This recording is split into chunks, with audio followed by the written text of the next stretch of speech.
El chasquido penetrante de la pistola eléctrica rompió la serena tranquilidad de la tarde en el acomodado suburbio.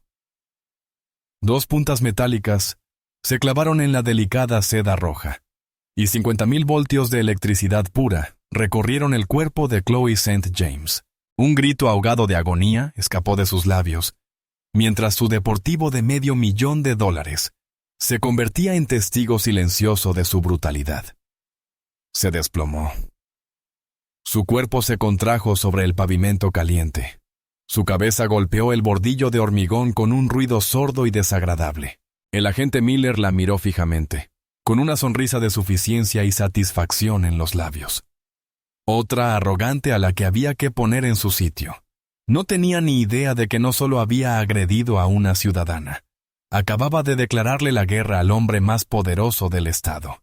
¿Desde dónde nos ven? Cuéntenos en los comentarios. Denle like y suscríbanse porque no querrán perderse ni un segundo de la justicia que está a punto de impartirse. Al atardecer, un cálido manto dorado cubría los cuidados jardines de Oakridge Estates, un barrio donde el precio medio de las viviendas era una cifra que la mayoría solo veía en un boleto de lotería. Este era el nuevo mundo de Chloe St. James, a sus 32 años, tras vender su startup tecnológica por una fortuna. Por fin había comprado la casa de sus sueños. Una extensa mansión contemporánea, tras unas imponentes verjas de hierro. Su recompensa era el coche que conducía en ese momento. Un McLaren 720S personalizado, cuya pintura carmesí brillaba con tanta intensidad que parecía fundirse con el asfalto bañado por el sol. El profundo rugido de su motor era una sinfonía de poder y libertad. Vestía una sencilla y elegante blusa de seda roja, suave al tacto, que combinaba a la perfección con el coche. No solo conducía, saboreaba un momento, la culminación de años de trabajo incansable y sacrificio. Era una mujer negra que había construido su propio imperio. Y este coche, este barrio, era su trofeo. Sin embargo, ese trofeo era una señal de alarma para el agente Derek Miller. Desde su patrulla aparcada, oculta a la sombra de un enorme roble, vio pasar el McLaren con la mandíbula tensa. Miller, un hombre de 38 años con 15 años de servicio en la policía, veía el mundo a través de un prisma nublado por el resentimiento. Ganaba un sueldo decente, pero era una miseria comparado con la obscena riqueza que se exhibía allí. Veía a esa gente a diario. Los gestores de fondos de inversión, los multimillonarios tecnológicos, los herederos de fortunas, y una amarga envidia lo carcomía. Pero cuando vio a una mujer negra al volante de un coche así, la envidia se transformó en algo aún más repugnante. Traficante de drogas, pensó. O una escort de lujo. Imposible que ganara eso legalmente. Era una historia reconfortante y familiar, que calmaba su sentimiento de inferioridad. Este era su territorio. Él era el guardián, el que decidía quién pertenecía y quién no. Y ella, en su opinión, no pertenecía en absoluto. Con solo pulsar un interruptor, las brillantes luces azules y rojas de su patrulla se encendieron, rompiendo la paz de la tarde. Arrancó, y el breve y agudo sonido de la sirena dejó clara su autoridad.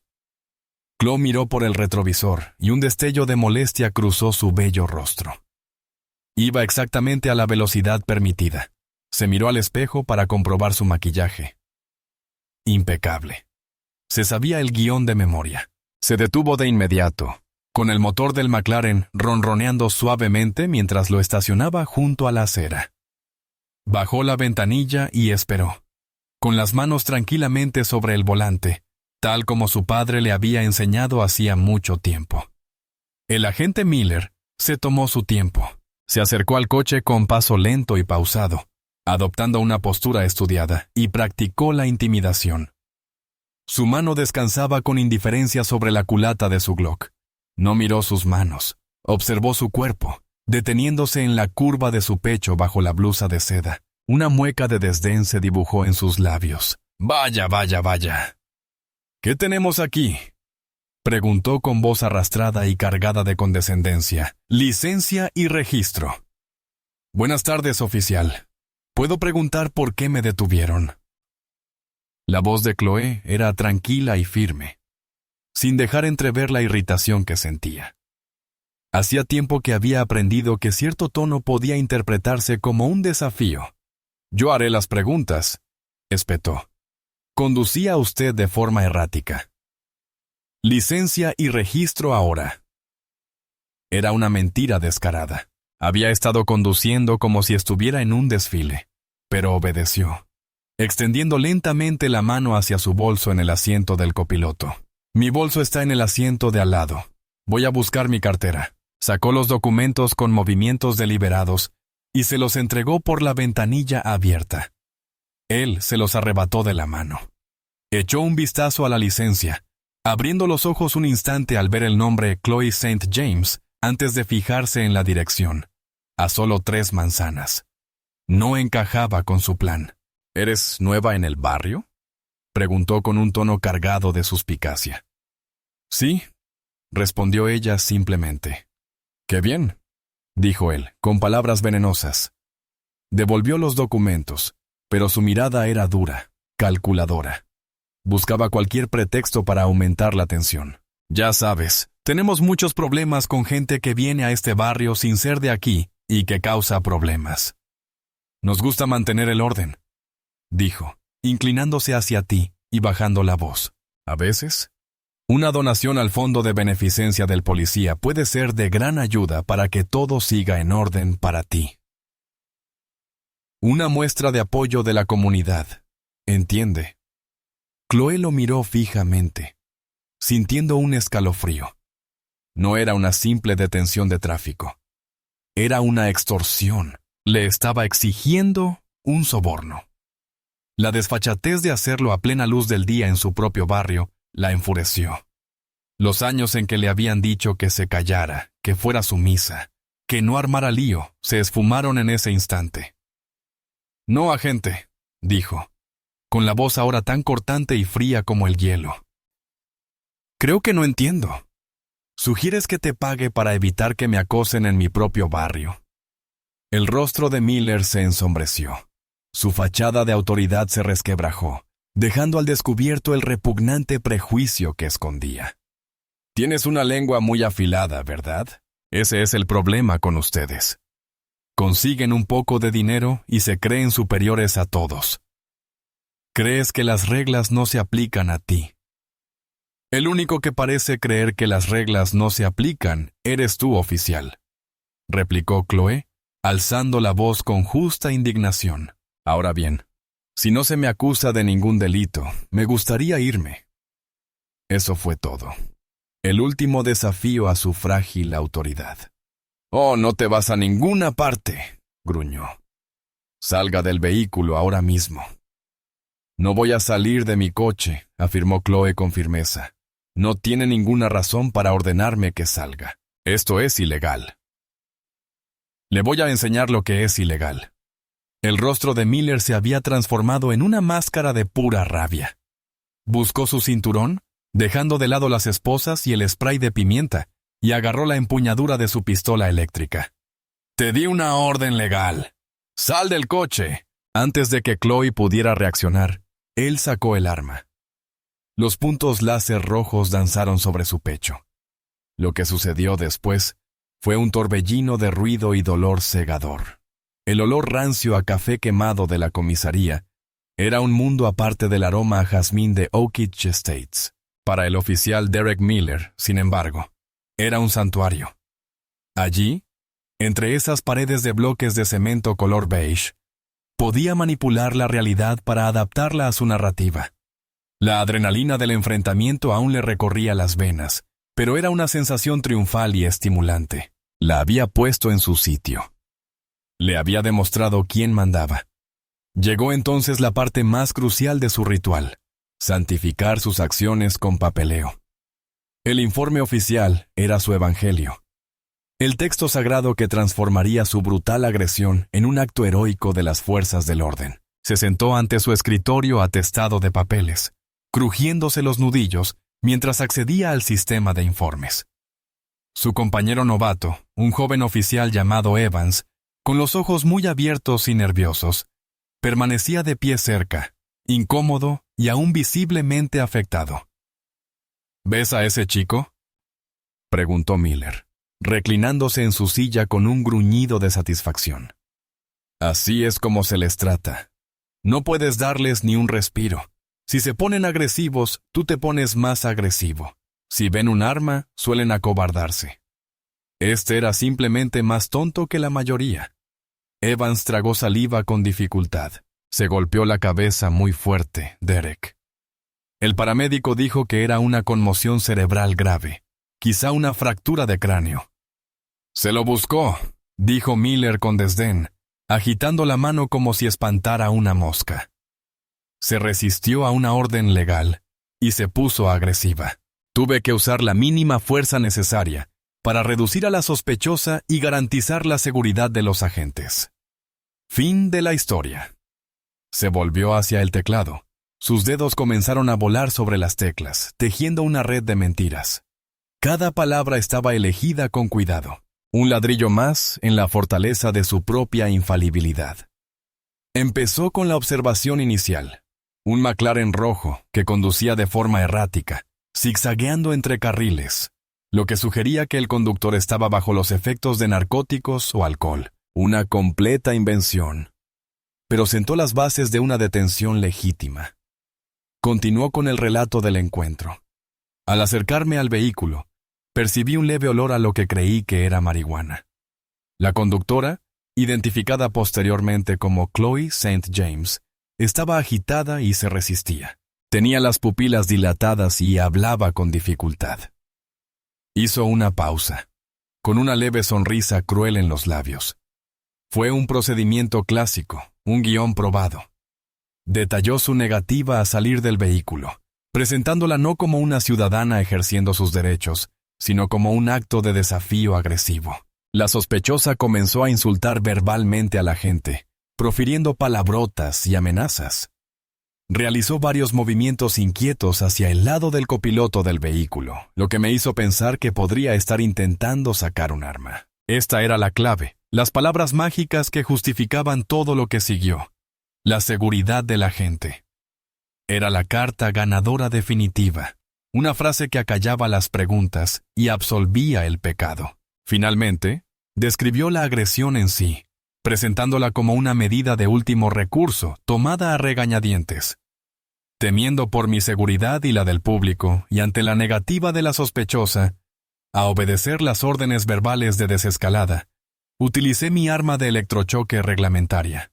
El arma resultó efectiva para lograr su cooperación.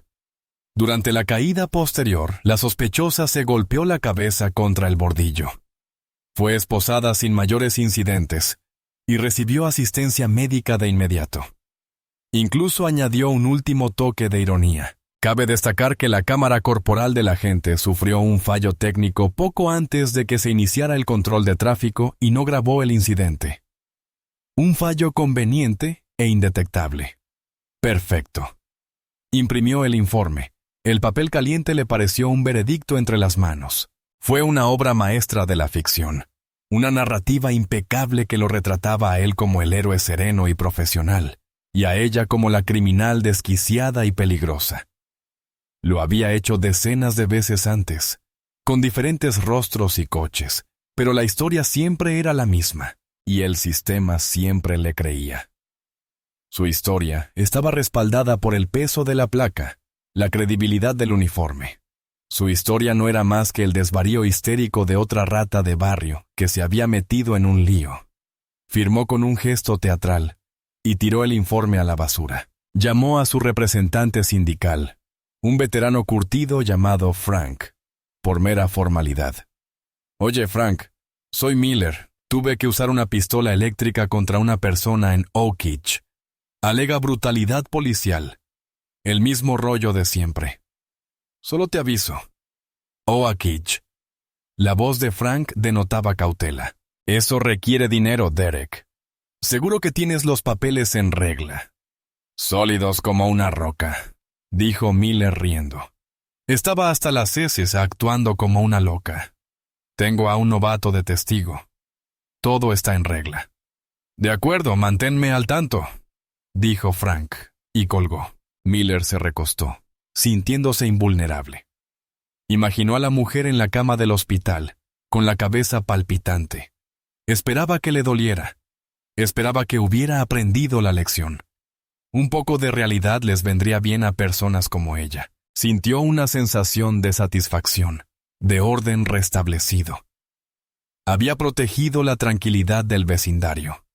Había cumplido con su deber. Mientras tanto, al otro lado de la ciudad, en el ambiente silencioso y aséptico del mejor hospital privado, un equipo de neurocirujanos trabajaba diligentemente para aliviar la presión sobre el cerebro de Chloe St. James. Estaba inconsciente, intubada, conectada a una maraña de cables y tubos que la unían a máquinas que emitían pitidos y registraban el frágil ritmo de su vida. Una enfermera jefe, siguiendo el protocolo para cualquier paciente crítico no identificado, revisó el bolso de marca de Chloe en busca de identificación. Encontró la cartera, el carné de conducir y una tarjeta de contacto de emergencia. La tarjeta solo tenía un número, privado y no listado, con la simple inscripción «Papá».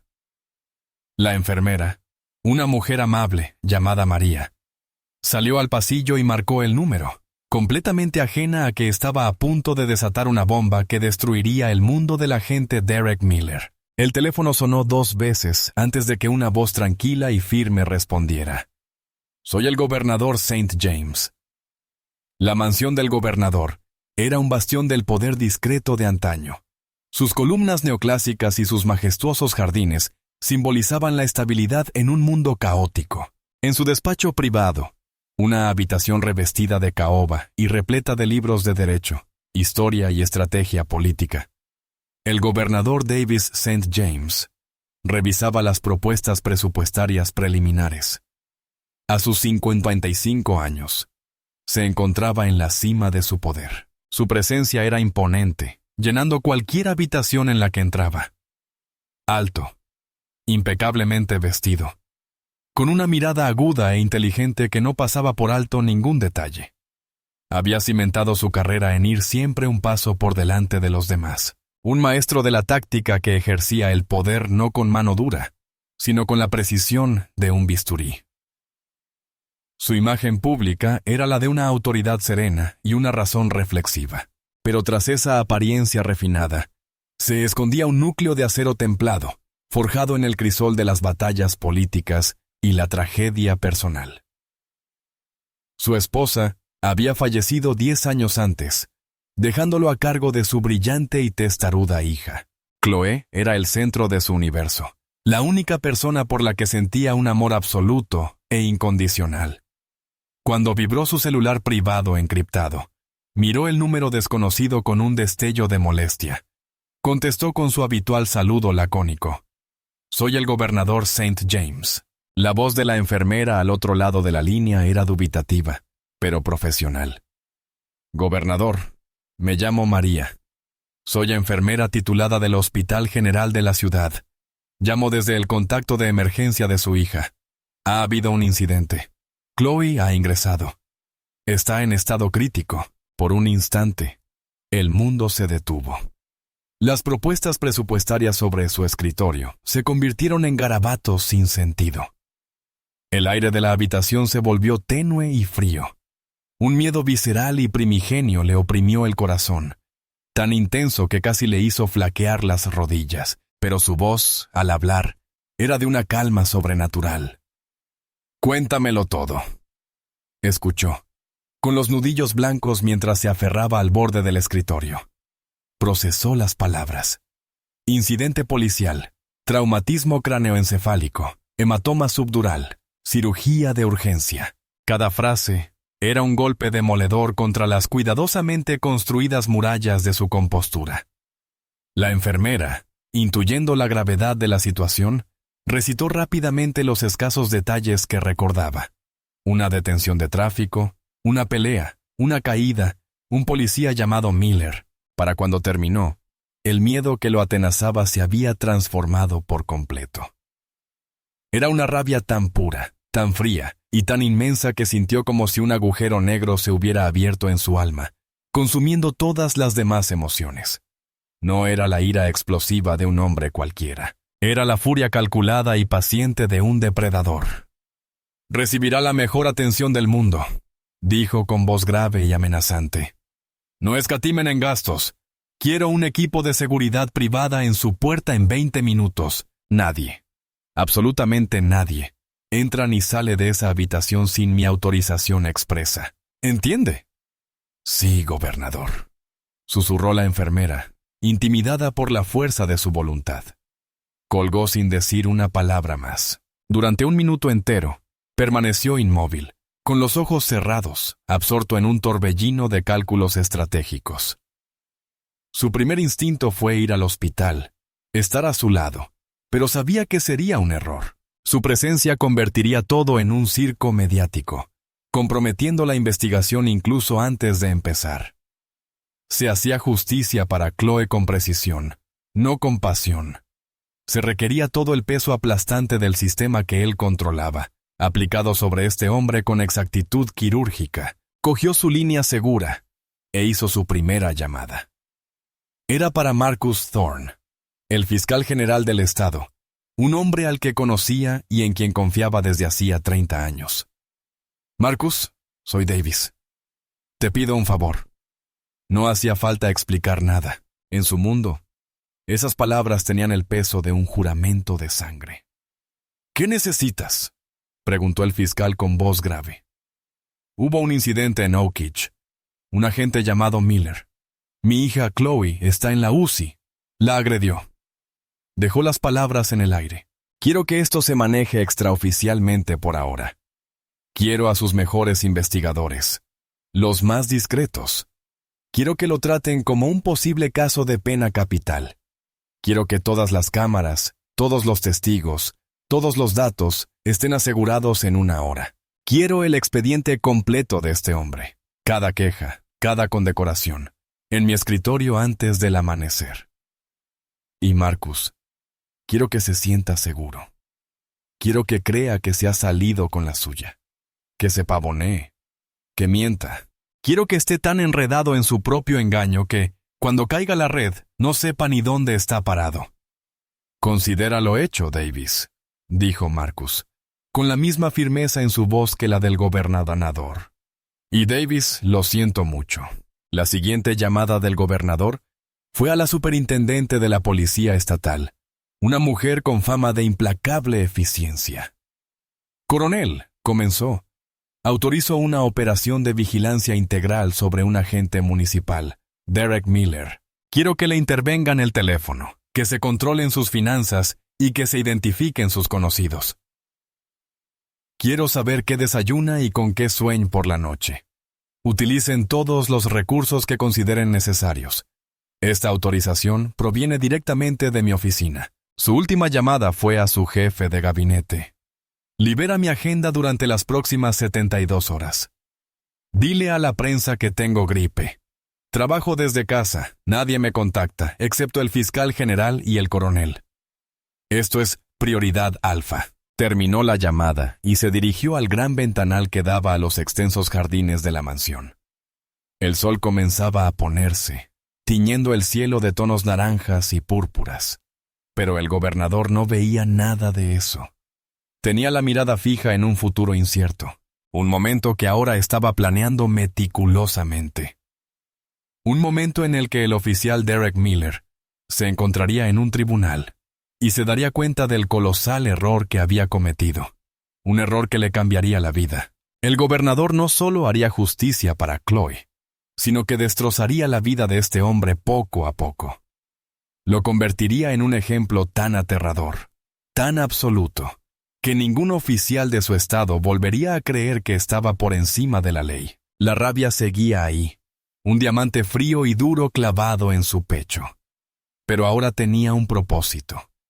Tenía un plan, y sería paciente. 3 días después, el oficial Derek Miller entró con paso firme en la División de Asuntos Internos, con la confianza inquebrantable de un hombre que jamás había enfrentado las consecuencias de sus actos. La citación para la entrevista era un trámite rutinario, un mero trámite burocrático. Para él, era una molestia menor, Una oportunidad para que los oficinistas se sintieran importantes antes de aprobar su denuncia sin más y archivarla en un cajón junto con otras quejas infundadas. Tenía su versión clara. Tenía a su representante sindical en marcación rápida. Y tenía la firme convicción de que el muro azul del silencio era tan impenetrable como una fortaleza. Lo condujeron a una pequeña habitación sin ventanas, amueblada con una mesa de metal y 3 sillas. 2 investigadores lo esperaban. No eran de su comisaría.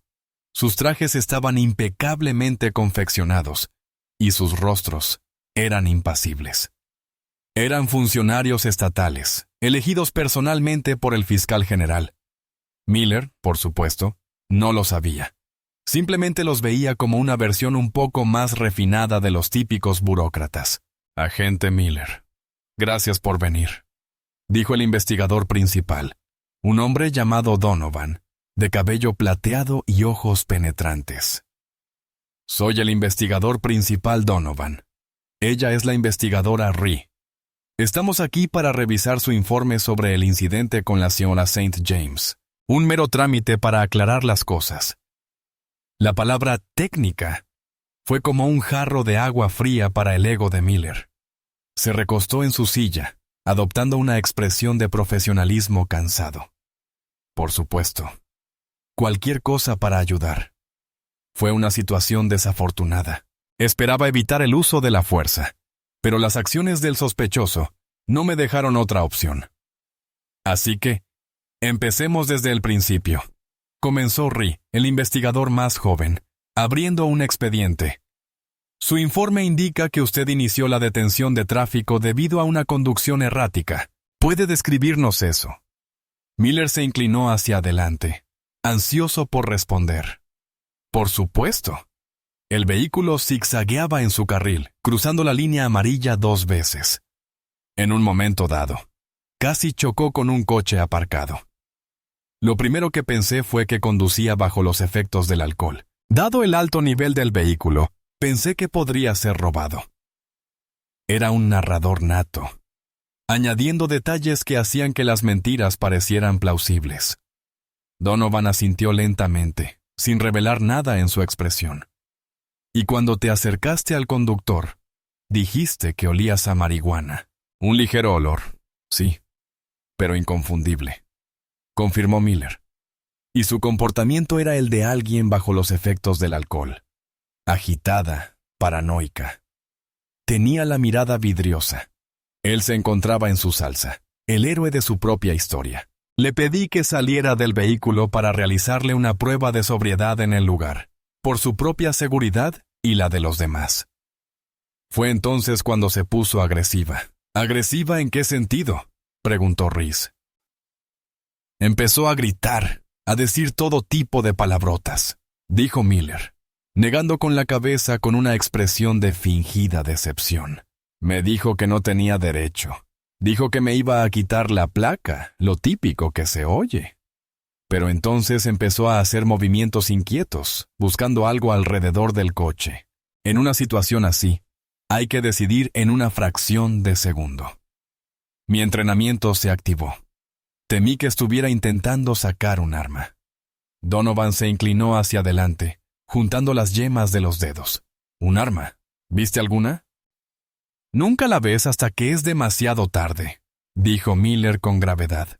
Se trata de la totalidad de las circunstancias. La conducción errática, el olor a narcóticos, la agresión verbal, los movimientos inquietos. Todo ello pintaba la imagen de una persona peligrosa e inestable. Le ordené de nuevo que saliera del coche. Se negó. Le di una última advertencia. Al seguir negándose a obedecer, utilicé mi pistola eléctrica. Pronunció la frase con la convicción de quien realmente cree haber actuado correctamente. Omitió convenientemente su exigencia de soborno. «¿Y tu cámara corporal?», dijo Donovan con tono despreocupado. «Falló». «Sí, maldita sea, siempre se estropean», dijo Miller con un suspiro de frustración. «La marqué para mantenimiento esa misma mañana, pero todavía no la habían revisado. Lo anoté en mi informe. Es una lástima. La grabación habría corroborado todo lo que te estoy diciendo». Estaba orgulloso de ese detalle. La documentación preventiva del fallo demostraba previsión.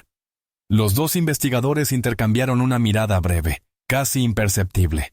A Miller le pareció que aceptaban su versión. En realidad, se maravillaban de la desfachatez de sus mentiras. Ya habían visto las imágenes nítidas de la cámara del timbre de la casa de enfrente.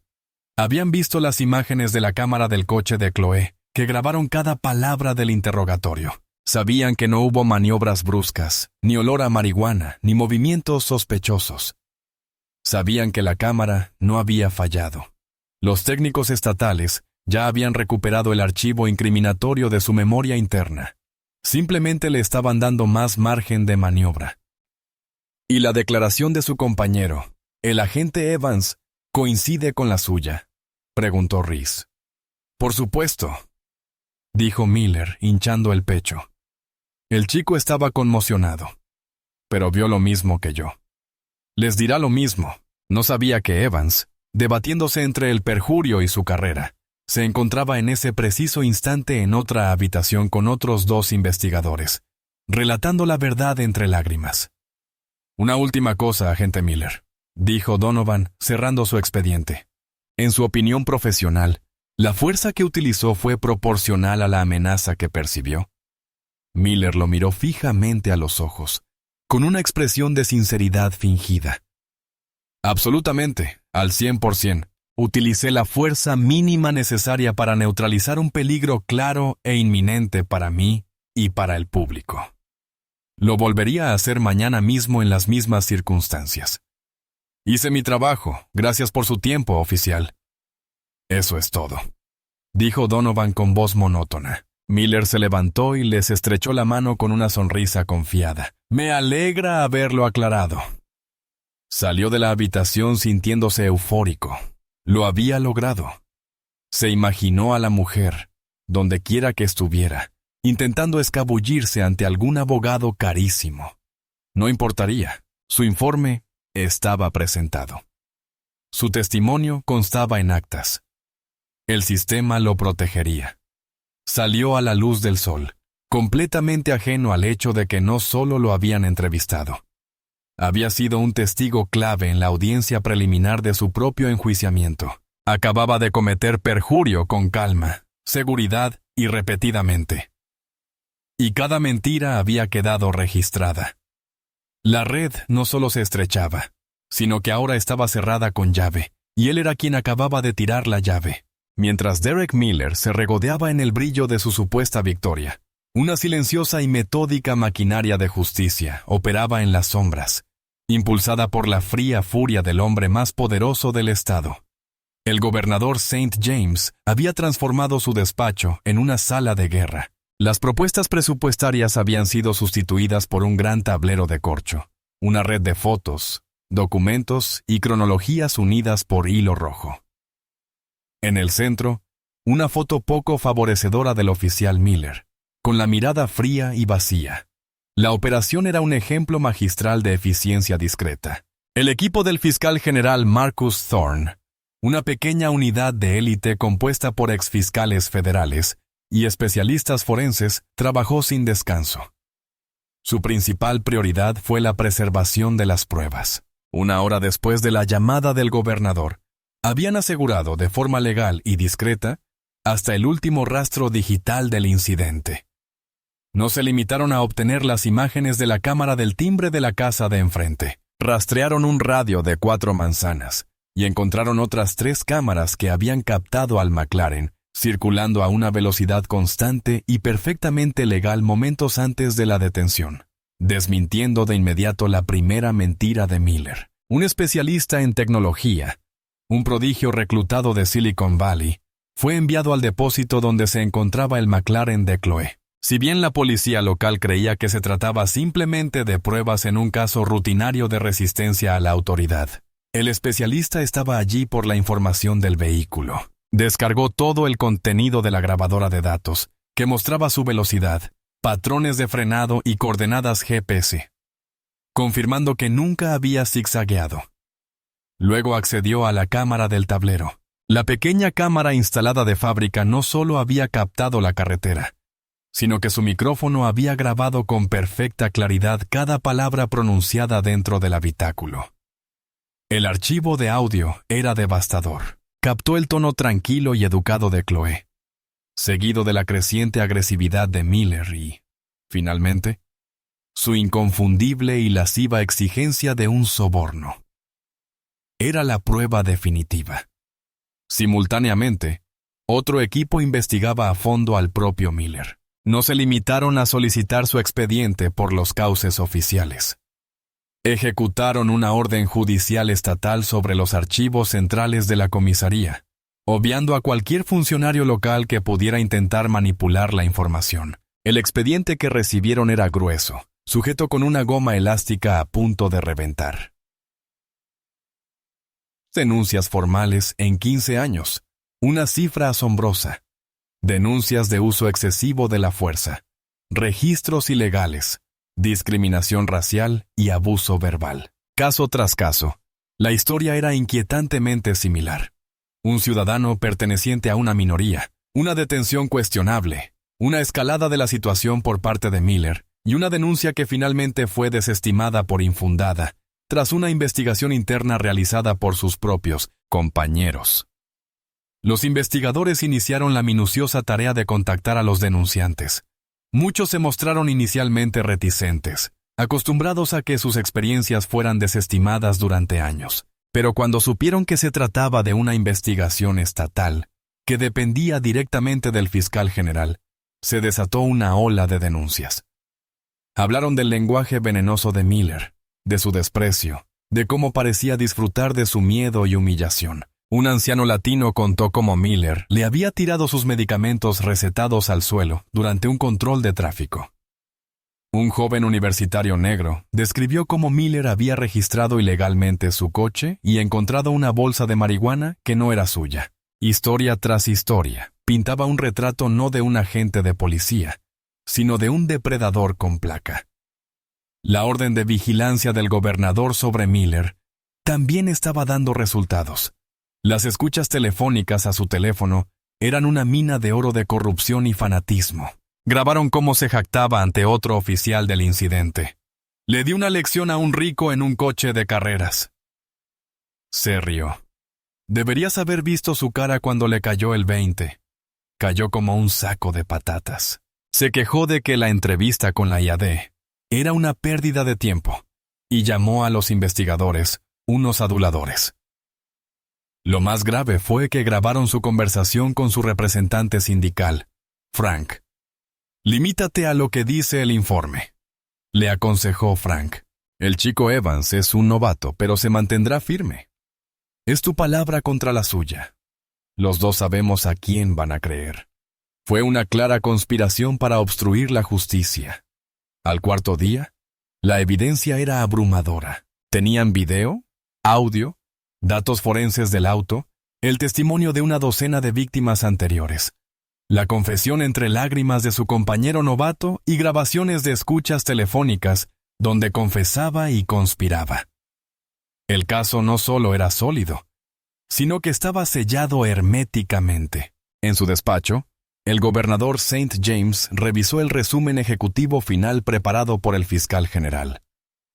Leyó cada palabra, con una expresión impenetrable, una máscara de frío control. Vio las fotos de su hija en la cama del hospital, la maraña de tubos y monitores, y luego observó el rostro sonriente de Derek Miller en el corcho.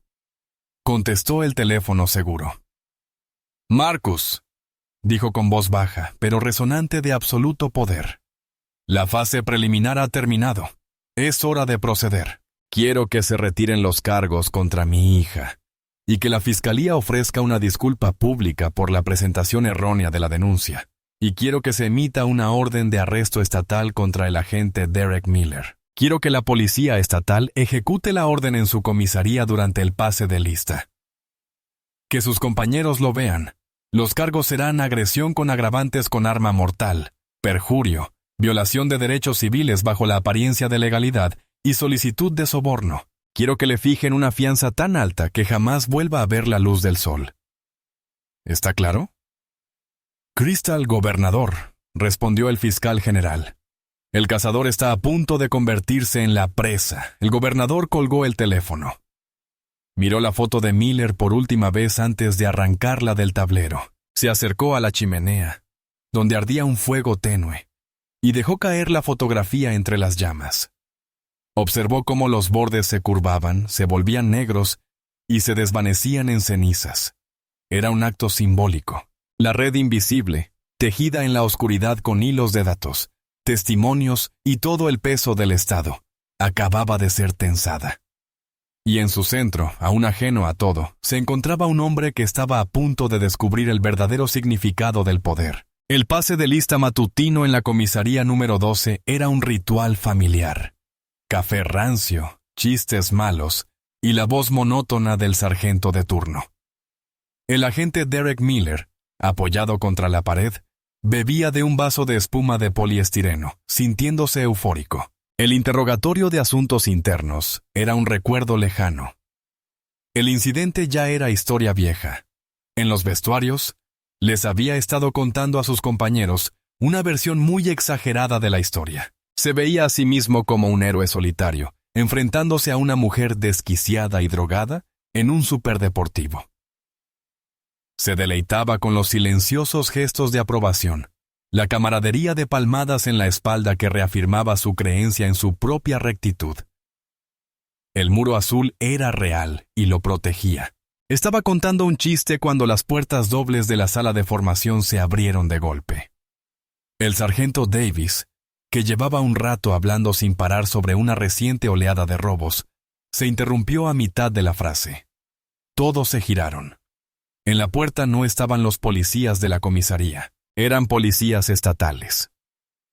4 de ellos, altos e imponentes con sus impecables uniformes grises y gorras de campaña, con rostros serios y sin sonrisa. Los dirigía un capitán cuya insignia plateada brillaba bajo las luces fluorescentes. La sala quedó en silencio. La policía estatal no se presentó en una comisaría municipal solo para tomar un café. Su presencia era un mal presagio. La mirada del capitán recorrió la sala con frialdad y desdén antes de posarse en Miller. «Derek Miller», resonó su voz, cortando el silencio como un cuchillo. La sonrisa de Miller se desvaneció. Se irguió, con un destello de confusión en los ojos. «¿Sí? ¿Qué quieres?» El capitán y 2 soldados comenzaron a caminar hacia él. El eco de sus botas resonó en el suelo del Enolum. Los demás oficiales presentes retrocedieron instintivamente, abriendo paso, con rostros que reflejaban una mezcla de sorpresa y morbosa curiosidad. Aquello no era una ceremonia de premiación. «Agente Derek Miller», repitió el capitán, deteniéndose frente a él con voz carente de cortesía. «Queda usted arrestado». Las palabras resonaron en el aire, como si absorbieran todo el oxígeno de la habitación.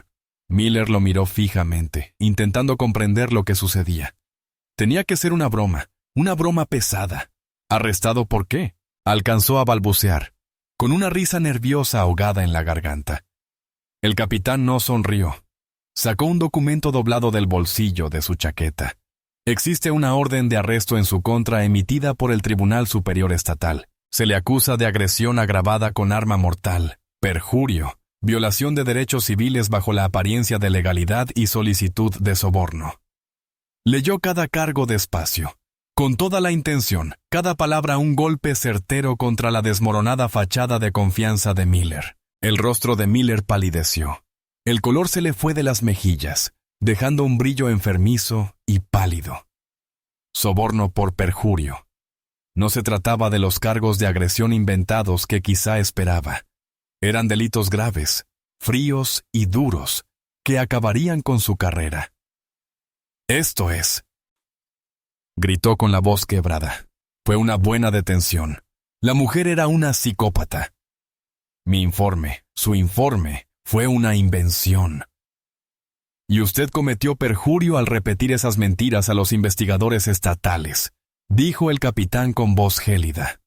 Ahora, dése la vuelta y ponga las manos detrás de la espalda.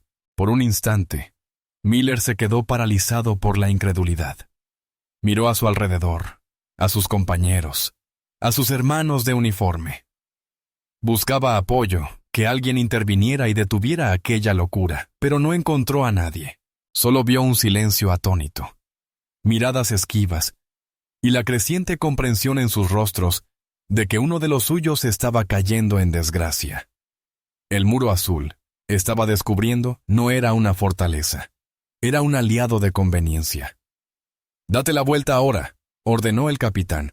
Cuando Miller vaciló, los dos agentes actuaron con la rapidez propia de un profesional. Lo agarraron de los brazos, lo hicieron girar y lo estamparon contra el muro con tal fuerza que lo dejó sin aliento. El sonido de su cuerpo al impactar contra el muro resonó con el de la cabeza de Chloe contra el bordillo. Miller gritó de dolor y conmoción. Uno de los agentes le torció el brazo a la espalda mientras el otro le desabrochaba las esposas del cinturón y se las colocaba en las muñecas. El frío y familiar clic del metal era un sonido que él mismo había infligido a cientos de personas. Ahora era el sonido de su propia condena. Tiene derecho a guardar silencio. El capitán comenzó a leerle los derechos Miranda a Miller, con voz monótona y sin emoción, delante de todo el turno. La humillación era total, parte del espectáculo.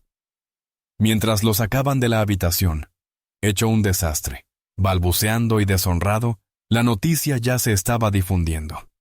Un comunicado de prensa de la Fiscalía General acababa de llegar a los medios. Se anunció que se habían retirado todos los cargos contra Chloe St. James, citando pruebas concluyentes de su inocencia y claros indicios de mala conducta grave por parte de la gente que la arrestó. No se mencionó su nombre, refiriéndose a ella únicamente como una respetada empresaria y residente de Oakridge, pero se anunció el arresto del agente Derek Miller en términos contundentes e inflexibles. Miller fue empujado a la parte trasera de una patrulla de la policía estatal, el mismo tipo de coche que había conducido con tanta arrogancia durante años. Al cerrarse la puerta de golpe, vio las caras de los reporteros de la prensa local que habían sido avisados y que ahora rodeaban la comisaría, con sus cámaras disparando flashes. Su mundo cuidadosamente construido, su carrera, su reputación, su libertad habían quedado completamente destrozados en cuestión de 5 minutos. El cazador no solo se había convertido en la presa, sino también en el trofeo. Y mientras el crucero se alejaba, dejando atrás a sus atónitos colegas y el circo mediático, un único y aterrador pensamiento comenzó a formarse en su mente. ¿Quién era ella? ¿Quién era esa mujer capaz de hacer que todo el peso del Estado cayera sobre él? La pregunta lo atormentaría hasta la penitenciaría estatal, pero aún estaba lejos de comprender la aterradora verdad. El juicio de Derek Miller se convirtió en el acontecimiento legal más sensacional que el Estado había visto en décadas. La sala del tribunal era un hervidero de tensión, abarrotada de periodistas, juristas, miembros del sindicato policial y ciudadanos curiosos. En el centro de todo estaba Derek Miller, ahora una sombra de lo que fue, vestido con un traje que le quedaba mal, con el rostro pálido y demacrado. Estaba sentado junto a su abogado defensor, un letrado de renombre llamado Wallace Thorne, cuyos honorarios eran cubiertos por el sindicato policial. Thorne era una figura imponente, conocida por sus tácticas agresivas y su habilidad para convertir a los policías de villanos en víctimas de un sistema parcial. Su estrategia era simple y brutal. Si no se pueden refutar los hechos, se destruye a la víctima. Dado que la identidad de Chloe St. James, como hija del gobernador, seguía siendo un secreto celosamente guardado, conocido solo por los altos mandos de la fiscalía, Thorne creía que se enfrentaba a una mujer rica y privilegiada que intentaba aprovecharse de su posición. Su intención era presentarla como la villana, una manipuladora socialité con un historial de inestabilidad. La fiscalía, encabezada por la principal abogada litigante del Estado, Elena Ramírez, conocida por su meticulosa preparación y su gélida actitud en los tribunales, comenzó exponiendo metódicamente los hechos iniciales del caso. Presentaron los registros de la central de comunicaciones y los datos del GPS, que demostraban que Miller no tenía ningún motivo legítimo para estar donde estaba, lo que sugería que estaba buscando objetivos. Presentaron los registros financieros de Chloe y un examen físico reciente, que demostraban que era una empresaria exitosa y sobria, no la drogadicta que Miller había descrito. Entonces Chloe St. James subió al estrado. Irradiaba elegancia y serenidad, vestida con un traje azul marino conservador pero elegante. Las últimas marcas de sus heridas apenas se disimulaban bajo su impecable maquillaje. Habló con voz clara y firme, relatando los sucesos de aquella tarde con precisión y sin dramatismo. Describió la hostilidad inmediata de Miller, su tono condescendiente y su exigencia explícita de un soborno. Cuando le tocó el turno a Thorne de interrogarla, se irguió como un depredador. «Señorita St. James», comenzó con una voz cargada de falsa compasión, «debió de ser una experiencia terrible para ti. Debe ser difícil recordar los detalles con precisión, dada tu condición». «¿Mi condición?», preguntó Chloe, arqueando ligeramente una ceja. «Bueno, acababas de comprar un coche de $500,000. La emoción, la adrenalina.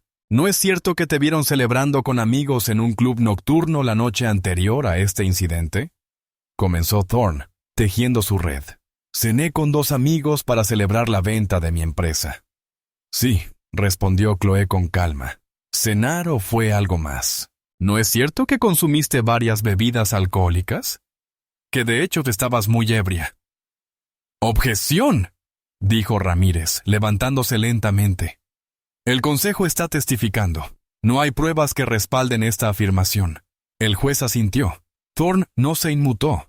Cambió de tema. «Señorita St. James, usted no tiene experiencia previa con las fuerzas del orden, ¿verdad? No conoce el procedimiento policial, ¿cierto? No es posible que haya malinterpretado las preguntas de seguridad rutinarias del agente Miller como una exigencia de soborno. Me dijo que una contribución al fondo de beneficencia del policía garantizaría que todo siguiera en orden para mí», respondió Chloe con voz firme. «No creo que ese sea el procedimiento habitual». Thorne caminaba de un lado a otro frente al jurado. «Hablemos de su actitud, señorita St. James. Usted admite haberse negado a acatar una orden legal de salir de su vehículo, una orden dada por un agente de policía uniformado. ¿Por qué lo hizo, a menos que tuviera algo que ocultar?» «Me negué porque la orden no era legal», declaró Chloe. «El agente Miller no tenía causa probable para ordenarme que saliera de mi auto. Estaba ejerciendo mis derechos constitucionales». Thorne se burló dramáticamente. ¿Sus derechos constitucionales? ¿O simplemente estaba siendo arrogante, señorita St. James? ¿Pensaba que por conducir un coche de lujo en un barrio de lujo estaba por encima de la ley? Le dijo, y cito del informe del agente Miller: «Le quitaré la placa por esto». «Yo nunca dije eso», dijo Chloe clavando la mirada en él. «El oficial Miller miente». Durante 2 horas, Thorne atacó sin piedad su reputación. Sacó a relucir una multa por exceso de velocidad que recibió en la universidad. Insinuó que el dinero de la venta de su empresa era de alguna manera ilegítimo. La retrató como una niña rica, caprichosa y volátil, que montó en cólera cuando un policía trabajador tuvo la osadía de interrogarla. A pesar de todo, Chloe se mantuvo firme, con una compostura inquebrantable. Respondió a cada pregunta con la misma calma y dignidad, sin caer jamás en sus provocaciones. Miller, sentado en la mesa de la defensa, observaba la actuación con creciente confianza. Thorne era brillante. Estaba logrando que el jurado se volviera en su contra. Lo veía en sus rostros. Comenzaban a dudar de ella, a verlo como víctima de una mentira maliciosa. Empezó a creer que tal vez saldría libre. Contaba con el apoyo del sindicato, un abogado implacable y el arraigado prejuicio social, que a menudo daba más credibilidad a la palabra de un policía que a la de un ciudadano. Lo que Miller y su abogado ignoraban era que no estaban en un juzgado común y corriente. Actuaban en un escenario meticulosamente preparado por la fiscalía.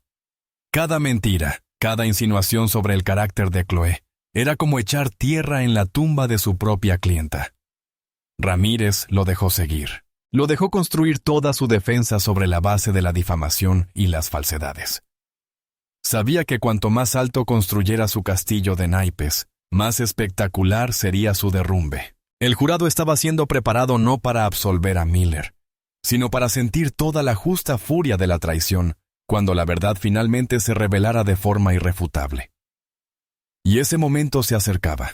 Ramírez tenía un as bajo la manga, una prueba tan condenatoria, tan absoluta, que no solo pondría fin al juicio, sino que aniquilaría por completo la existencia de Derek Miller. El ojo inexorable de la tecnología estaba a punto de abrirse. La fiscalía llama a su siguiente testigo, anunció Elena Ramírez, cuya voz resonó en la tensa atmósfera de la sala, o mejor dicho, a sus siguientes 4 testigos. Una gran pantalla de televisión de 80 pulgadas fue trasladada al centro de la sala, justo frente al jurado. Nos gustaría presentar la prueba A, una grabación sincronizada desde múltiples ángulos de los hechos del 14 de agosto. Un murmullo recorrió la sala. Derek Miller se removió incómodo en su asiento. Su abogado, Wallace Thorne, pareció momentáneamente confundido. Esto no figuraba en la lista de pruebas que habían recibido. Objeción, su señoría, dijo Thorne, poniéndose de pie. No hemos tenido la oportunidad de revisar esta prueba. Al contrario, señoría, respondió Ramírez con naturalidad. La defensa dispuso de todo el material original, a partir del cual se realizó esta compilación. Simplemente nos tomamos la libertad de sincronizar los códigos de tiempo para presentar una narración clara y secuencial al jurado.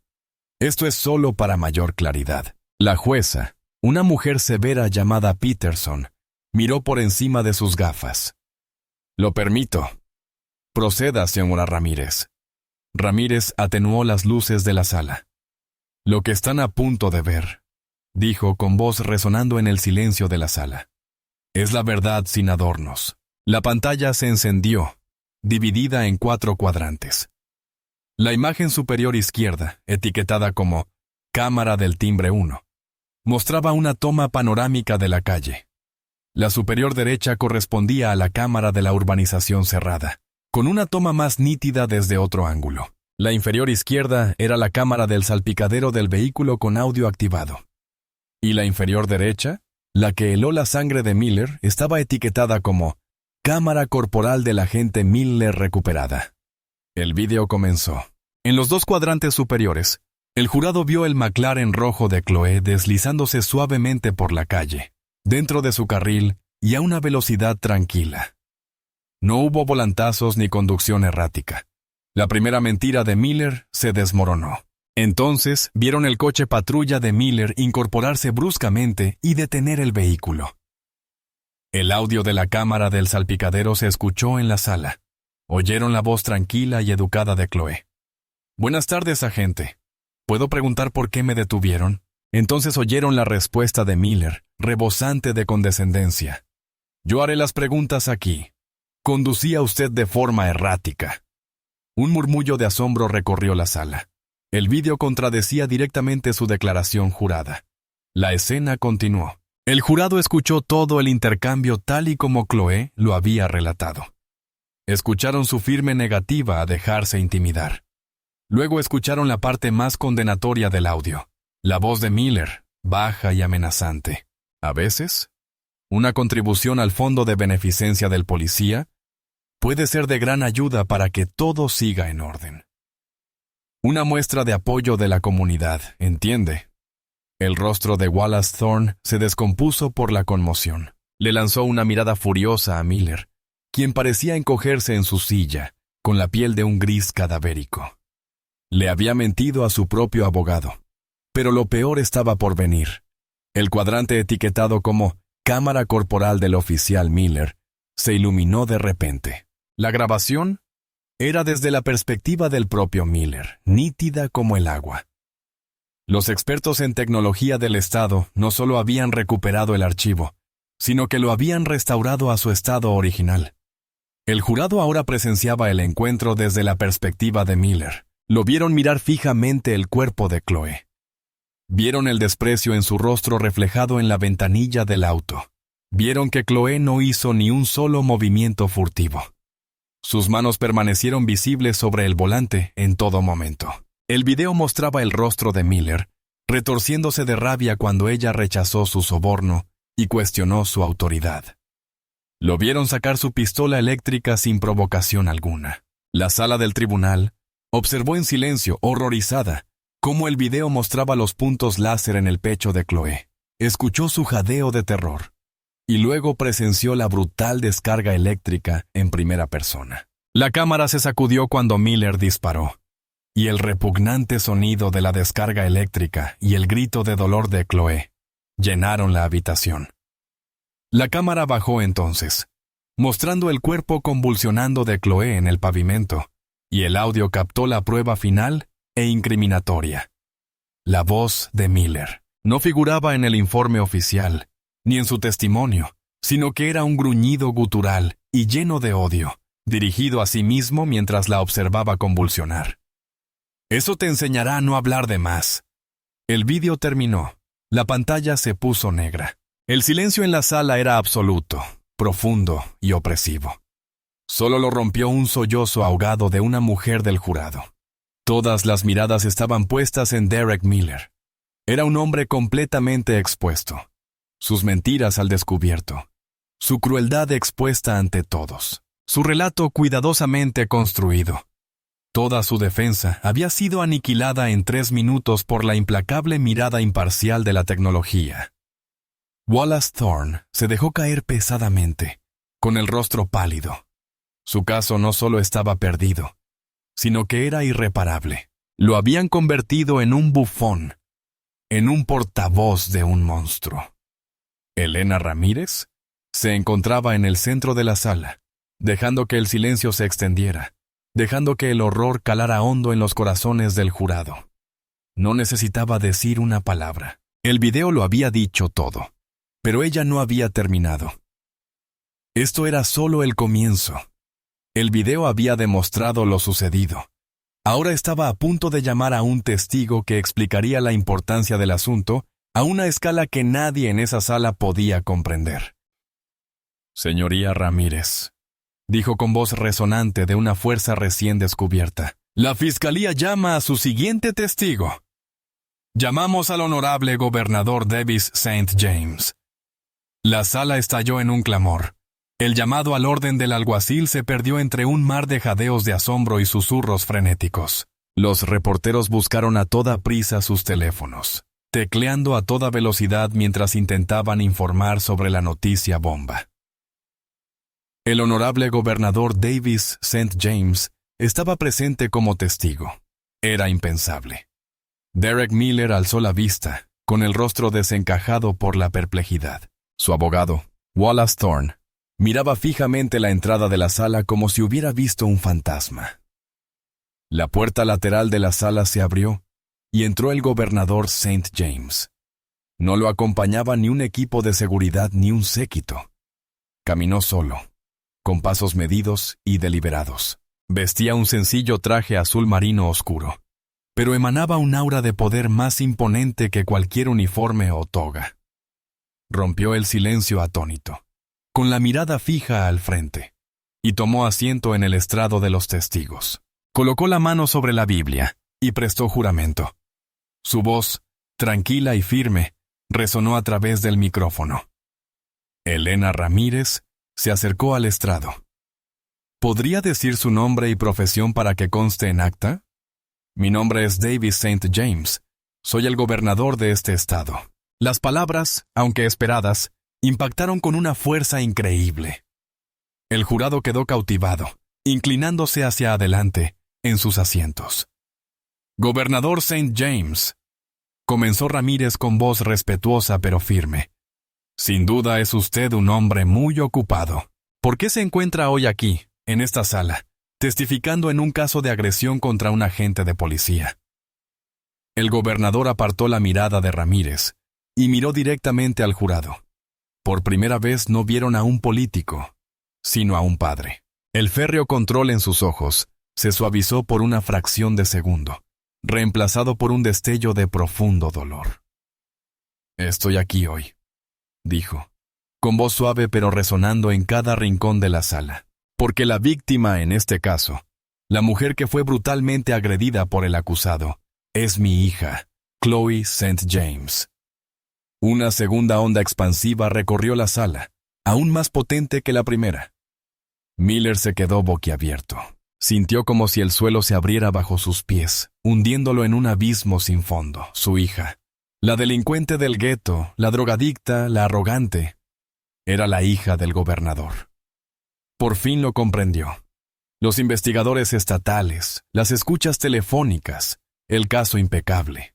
No se trataba solo de que el sistema funcionara. Se trataba de que el sistema se utilizara como un arma de venganza paternalista absoluta. Gobernador, continuó Ramírez con suavidad, esto debe ser increíblemente difícil para usted. Lo difícil, señora. Ramírez, dijo el gobernador endureciendo la voz y clavando la mirada en Derek Miller, es saber que un hombre que juró proteger a los ciudadanos de este estado usó su placa como licencia para maltratar brutalmente a mi hijo. Lo difícil es saber que luego mintió bajo juramento, cometió perjurio e intentó destruir su reputación para encubrir sus propios actos delictivos. ¡Objeción!, tartamudeó Thorne, poniéndose de pie rápidamente. El testigo está ofreciendo un relato y exponiendo conclusiones. Se admite, dijo la jueza, aunque su mirada también estaba fija en el gobernador. Gobernador, por favor, limite sus respuestas a las preguntas formuladas.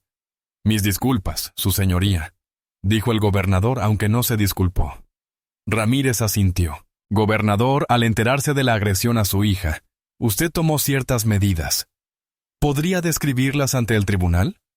Sí, confirmó. Reconociendo el inherente y enorme conflicto de intereses, me abstuve de supervisar directamente la investigación. Indiqué al fiscal general que procediera, como lo haría con cualquier otro caso de esta gravedad, pero con una condición: que se llevara a cabo con la máxima integridad, libre de cualquier influencia política, incluida la mía. Mi único papel fue el de un padre preocupado, recibiendo actualizaciones periódicas sobre el estado de salud de mi hija y el avance del caso. Fue una magistral declaración política, que enmarcaba sus acciones como un deber ético, al tiempo que recordaba a todos los presentes el inmenso poder que había decidido controlar temporalmente. ¿Y por qué consideró necesario mantener en secreto su relación con la víctima hasta este momento?, preguntó Ramírez. Porque este caso no se trata de mí, respondió el gobernador con voz firme y convencida. Y no se trata solo de mi hija, se trata del acusado, Derek Miller. No quería que su defensa pudiera alegar que se trataba de una persecución política, una caza de brujas orquestada por un hombre poderoso. Quería que las pruebas hablaran por sí solas. Quería que el jurado viera sus acciones, escuchara sus mentiras y lo juzgara según la verdad de lo que le hizo ese día a una mujer que él creía indefensa. Ya han visto la verdad. Han visto el video. Han escuchado el audio. Hizo una pausa, dejando que el peso de sus palabras calara hondo. Ahora estoy aquí para contarles lo que sucederá después. Ahora estoy aquí para hablar no solo como padre, sino como gobernador. Porque lo que le hicieron a mi hija no fue un hecho aislado. Fue un síntoma de una enfermedad, un cáncer de corrupción e intolerancia que se ha permitido que supure dentro de nuestras fuerzas del orden durante demasiado tiempo. Y estoy aquí para decirles a ustedes y al acusado que el hombre al que eligió atacar me dio el respaldo político, el mandato público y la voluntad personal para extirpar ese cáncer, cueste lo que cueste. Ya no era un simple testigo, era una fuerza de la naturaleza. Estaba haciendo uso de todo el poder de su cargo allí mismo, en el estrado. Fue una jugada audaz e impresionante. Había tendido la trampa, permitido que Miller cayera en ella, la había activado con la evidencia en video, y ahora estaba allí para asestar el golpe final. No solo buscaba la condena del hombre que había lastimado a su hija. Le declaraba la guerra a todo el sistema que lo había creado y protegido. Y Derek Miller, pálido y tembloroso, finalmente comprendió que no solo estaba siendo juzgado por su libertad. Era el epicentro de una revolución. Con el testimonio del gobernador resonando en el aire como un trueno, la fiscalía entró en la devastadora fase final de su caso. Esto ya no se trataba solo de una tarde, de una agresión. Se trataba de establecer un patrón de malicia y corrupción de 15 años. Elena Ramírez estaba a punto de diseccionar la trayectoria profesional de Derek Miller con la fría y metódica precisión de un patólogo que examina un órgano enfermo. Su señoría, anunció Ramírez, la Fiscalía desea presentar como prueba un análisis estadístico de la trayectoria profesional del acusado, elaborado a partir de los registros oficiales del departamento. Se acercó un caballete y se colocó frente al jurado. Sobre él había un gran gráfico impreso profesionalmente titulado Análisis de la trayectoria profesional de 15 años del agente Derek Miller. Las cifras eran contundentes y condenatorias. Señoras y señores del jurado, Ramírez comenzó a usar un puntero láser para resaltar las cifras clave. A lo largo de sus 15 años de carrera, el agente Miller ha realizado un total de 1,028 arrestos. Como puede apreciarse en este primer gráfico, 984 de esos arrestos, un asombroso 87% involucraron a personas de color. Sin embargo, los datos demográficos de las comisarías donde ha prestado servicio muestran una población minoritaria de tan solo el 38%. Esto no es una simple anomalía estadística. Es un patrón claro e innegable de discriminación racial. El abogado de Miller, Wallace Thorne, permaneció sentado, cabizbajo, sin presentar objeciones. No había nada que objetar. Eran cifras oficiales, hechos irrefutables. Rebatirlos sería como rebatir la gravedad. Ramírez pasó al siguiente gráfico. Examinemos el uso de la fuerza por parte del agente Miller. Los datos muestran que informó haber utilizado la fuerza física, desde golpes a mano abierta hasta el uso de una porra o una pistola eléctrica, en el 62% de sus arrestos de sospechosos pertenecientes a minorías. En cambio, solo empleó la fuerza en el 11% de sus arrestos de sospechosos blancos. Esto significa que tenía casi 6 veces más probabilidades de usar la violencia contra una persona de color. 6 veces. Dejó la cifra en el aire, como prueba de su intolerancia. Pero quizás la estadística más condenatoria de todas sea esta, dijo, bajando la voz para captar la atención del jurado. Señaló un gráfico de barras titulado Tasas de desestimación de casos. De los 984 arrestos de minorías realizados por el oficial Miller, 412, el 42%, fueron finalmente desestimados por la Fiscalía. ¿Y por qué fueron desestimados? Pasó a una última diapositiva con información detallada. Entre las razones citadas por los fiscales, se incluyen la falta de pruebas creíbles, violaciones de los derechos constitucionales durante el registro e incautación, y testimonios inconsistentes o falsos por parte del agente que realizó el arresto. Se apartó del gráfico y se dirigió directamente al jurado. ¿Qué nos dice esto? Nos dice que durante 15 años, el agente Derek Miller ha librado una guerra personal contra los ciudadanos pertenecientes a minorías de esta ciudad. Nos dice que no solo es un agente violento, sino también corrupto, que miente sistemáticamente y viola la Constitución para realizar arrestos. Y esto nos indica que el sistema, hasta ahora, no ha logrado detenerlo, y que ella no había terminado. Me gustaría llamar a una serie de testigos de refutación para que testifiquen sobre el carácter del acusado. Lo que siguió fue un desfile desgarrador de las víctimas pasadas de Miller, personas cuyas denuncias habían sido desestimadas por infundadas durante años. Primero llegó la señora Rosa Delgado, una anciana de 68 años, menuda y abuela, con lágrimas en los ojos. Describió cómo Miller la había detenido por una luz trasera rota. La había llamado vaga y la había esposado violentamente, porque tardó en buscar la documentación del vehículo. A continuación, Jamal Washington, ahora un arquitecto de 28 años, relató cómo, cuando tenía 17 años y era un estudiante sobresaliente, Miller lo había estampado contra una pared y le había registrado la mochila sin motivo alguno, alegando que coincidía con la descripción.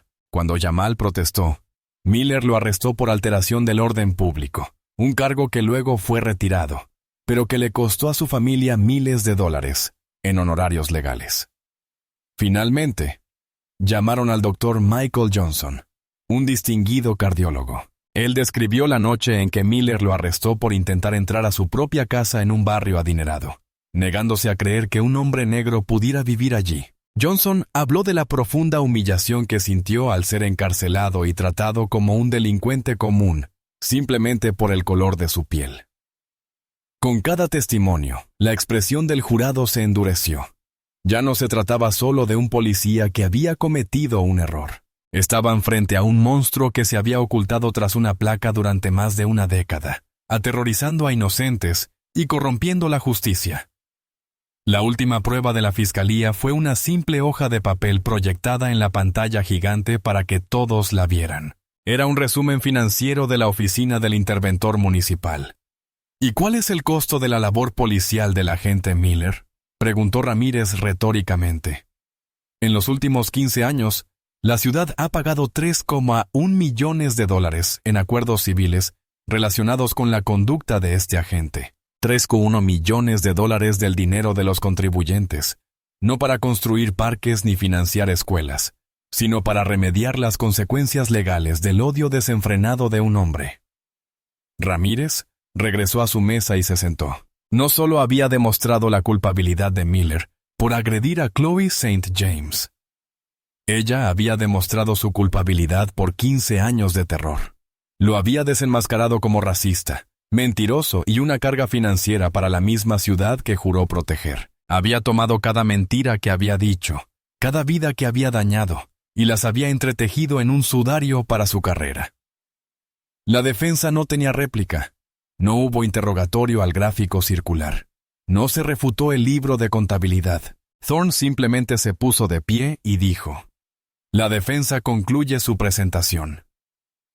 El juicio, a todos los efectos, había terminado. Solo quedaba el veredicto, una formalidad que todos en la sala ya conocían.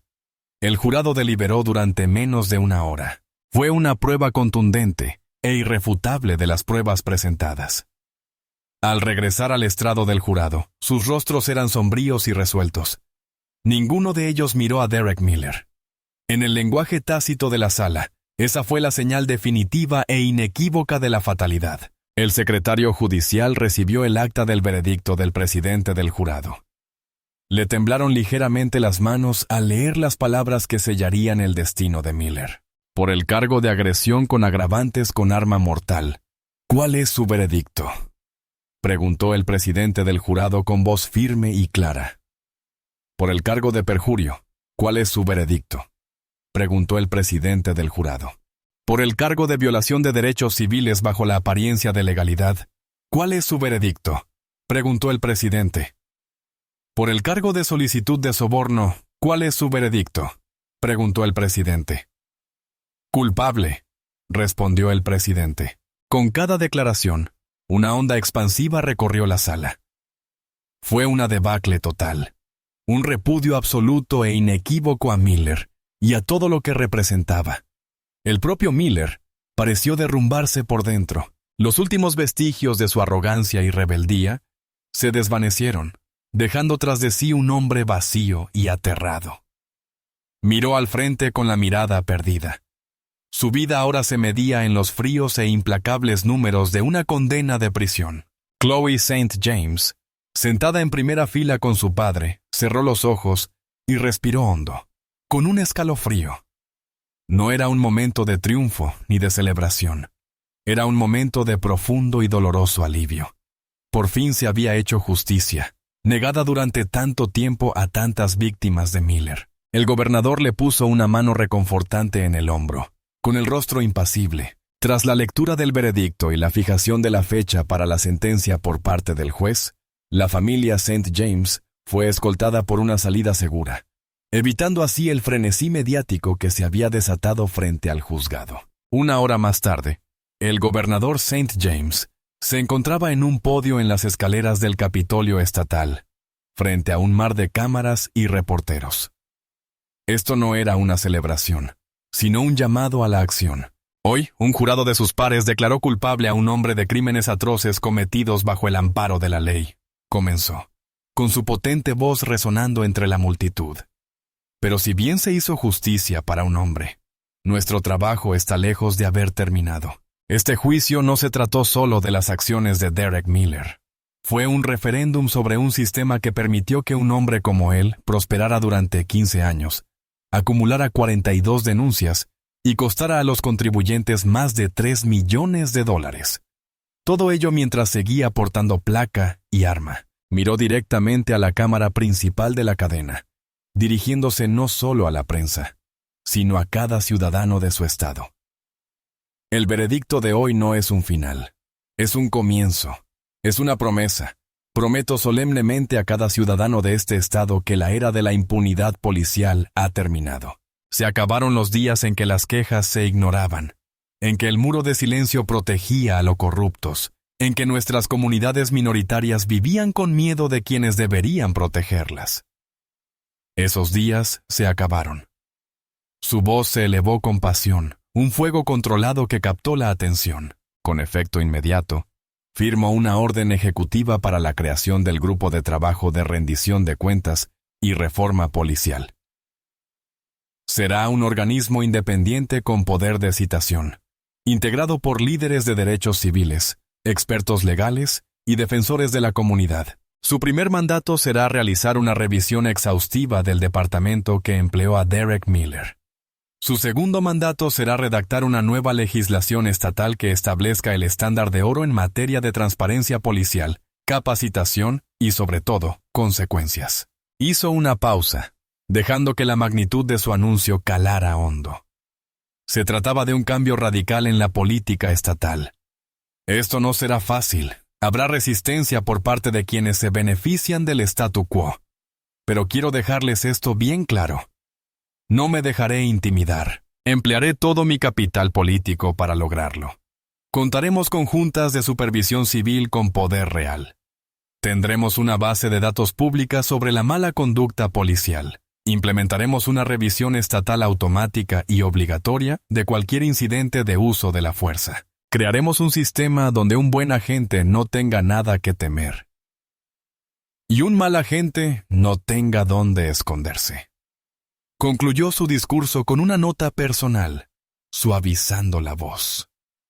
Mi hija fue atacada por un hombre que no la vio como una ciudadana, sino como un estereotipo. La vio indefensa. Se equivocaba. Hoy hemos comenzado a trabajar para garantizar que ningún ciudadano de este estado vuelva a sentirse indefenso ante un agente de policía. El trabajo comienza ahora. Se retiró del podio sin aceptar preguntas, dejando a la prensa atónita. La noticia se extendió como la pólvora. El veredicto de culpabilidad ya no era la noticia principal. El gobernador acababa de aprovechar el impulso de la tragedia personal de su familia para lanzar una cruzada ambiciosa y de gran alcance en pro de una reforma sistémica. Había transformado su dolor personal en una promesa pública. Derek Miller, cegado por el odio, pretendía humillar a una mujer negra. En cambio, sin saberlo, le había entregado al hombre más poderoso del estado el martillo con el que ahora iba a desmantelar toda la maquinaria corrupta. La audiencia de sentencia de Derek Miller fue un acto final sombrío en un drama que había cautivado al estado. La sala del tribunal estaba repleta una vez más, pero la tensión palpable del juicio había desaparecido, reemplazada por una pesada sensación de final. Miller, vestido con un mono de presidiario descolorido, fue llevado ante el juez Peterson. Era un hombre destrozado. Le habían arrebatado 15 años de poder absoluto, dejando solo a un acusado con la mirada perdida, a la espera de su destino. Su abogado presentó una débil petición de clemencia, alegando los años de servicio de Miller y el estrés del trabajo. Al propio Miller se le dio la oportunidad de hablar. Se puso de pie, con las manos esposadas, y murmuró una disculpa apenas audible a Chloe en la sala del tribunal. Fue la patética y egoísta súplica de un hombre que solo lamentaba haber sido atrapado. La jueza Peterson permaneció impasible. Bajó la mirada desde el estrado, con una expresión de frío desprecio. «Señor Miller», comenzó con su voz resonando en la habitación silenciosa. Durante 15 años se le confió una placa un arma y el poder del Estado. Juró proteger y servir. En cambio, optó por aprovecharse de los vulnerables. Usted utilizó su autoridad no como escudo para los inocentes, sino como arma contra aquellos a quienes consideraba indignos por el color de su piel. Ella tomó una pila de cartas. Para preparar esta sentencia, he leído las declaraciones de impacto de las víctimas, no solo de la señora St. James, sino también de una docena de sus víctimas anteriores, personas cuyas vidas usted dañó y que nunca vieron un día de justicia. Hablaron de miedo, de humillación, de la pérdida de fe en el mismo sistema que debería haberlos protegido. Usted no era un agente de policía, señor Miller. Era un cáncer con uniforme. Se inclinó hacia adelante, agredió, perjuró y deshonró su cargo. Pero su mayor crimen fue la arrogancia de creerse intocable. Al atacar a Chloe St. James, cometió un error catastrófico. Dio por sentado que era una víctima más a la que ignorarían. Pero al hacerlo sin quererlo, pusiste en evidencia tu propia y oscura trayectoria. Y bajo esa luz, todos vimos el monstruo que realmente eres. Sus últimas palabras resonaron como la caída de una guillotina. Este tribunal debe enviar un mensaje claro. Nadie está por encima de la ley. El abuso de poder será castigado con todo el peso de la justicia. Por lo tanto, este tribunal sentencia a Derek Miller a cumplir una pena de 22 años en la penitenciaría estatal. Además, se le ordena pagar una indemnización a la señora St. James por la cantidad de $500,000. Que se lo lleven. Mientras Miller era escoltado fuera de la sala, sus sollozos finalmente rompieron a salir, y un nuevo capítulo comenzó para el Estado. El gobernador St. James cumplió su palabra. El grupo de trabajo que creó fue implacable. La investigación en la comisaría de Miller destapó una arraigada cultura de corrupción y racismo. El jefe de policía se vio obligado a dimitir. Otros 6 agentes, incluido el representante sindical de Miller, fueron acusados de conspiración y obstrucción a la justicia. El agente novato Evans se convirtió en un testigo colaborador clave. Su testimonio contribuyó a erradicar la corrupción. La Ley James, un proyecto de ley integral de reforma policial redactado por el grupo de trabajo, fue aprobada por la legislatura estatal 6 meses después. Era la ley de rendición de cuentas más estricta del país, y se convirtió en un modelo para otros estados. La base de datos pública sobre mala conducta policial se puso en marcha, y por primera vez, los ciudadanos pudieron consultar los registros de los agentes que patrullaban sus barrios. Chloe sent tras una larga y difícil recuperación. James utilizó la indemnización de $500,000, junto con una parte importante de su fortuna, para fundar la Fundación St. James para la Justicia. Esta se convirtió en una poderosa organización sin fines de lucro, que brinda asistencia legal a víctimas de brutalidad policial y aboga por una reforma a nivel nacional. Transformó su trauma en una poderosa fuerza para el cambio, convirtiéndose en una voz respetada e influyente para quienes no la tienen. El McLaren rojo se vendió y se sustituyó por un vehículo mucho más discreto. Ya no necesitaba trofeos. Había encontrado su propósito. El recuerdo de aquella tarde jamás se desvanecería. Pero ya no era motivo de dolor, sino de fortaleza. Un recordatorio de la batalla que había sobrevivido y de la guerra que ahora estaba decidida a ganar. En definitiva, la historia de Derek Miller nos recuerda crudamente una verdad simple y profunda. El odio es un boomerang. El prejuicio que albergó durante tanto tiempo, la crueldad que derrochó con tanta facilidad, acabó por destruirlo. Construyó su identidad sobre un frágil sentimiento de superioridad, creyendo que su placa lo convertía en un rey, y a los demás, en sus súbditos. Pero el poder que emana de la opresión es una ilusión. Un castillo de naipes, a la espera de un solo aliento de rebeldía que lo derrumbe. Chloe St. James fue ese aliento. El mundo no cambió de la noche a la mañana, los prejuicios no desaparecieron, y la injusticia no dejó de existir, pero en una calle soleada de un tranquilo suburbio, Un simple acto de rebeldía desencadenó una serie de acontecimientos que inclinaron la balanza de la moralidad un poco hacia la justicia. Un agente corrupto fue destituido. Un sistema corrupto se vio obligado a enfrentarse a su reflejo. Una mujer, blanco de ataques por su supuesta debilidad, descubrió la verdadera profundidad de su fortaleza y, al hacerlo, empoderó a innumerables personas. El eco de aquel día resonaría durante años. Prueba de que a veces los cambios más profundos no comienzan en los pasillos del poder, sino en el corazón de una sola persona que simplemente se niega a ser doblegada. ¿Qué parte de esta historia te impactó más? ¿Has presenciado alguna vez un abuso de poder? ¿Alguna vez has deseado una justicia como esta? Cuéntanos tu opinión en los comentarios. Y por favor, apoya el canal para que podamos seguir trayéndote historias donde la luz siempre termina por vencer.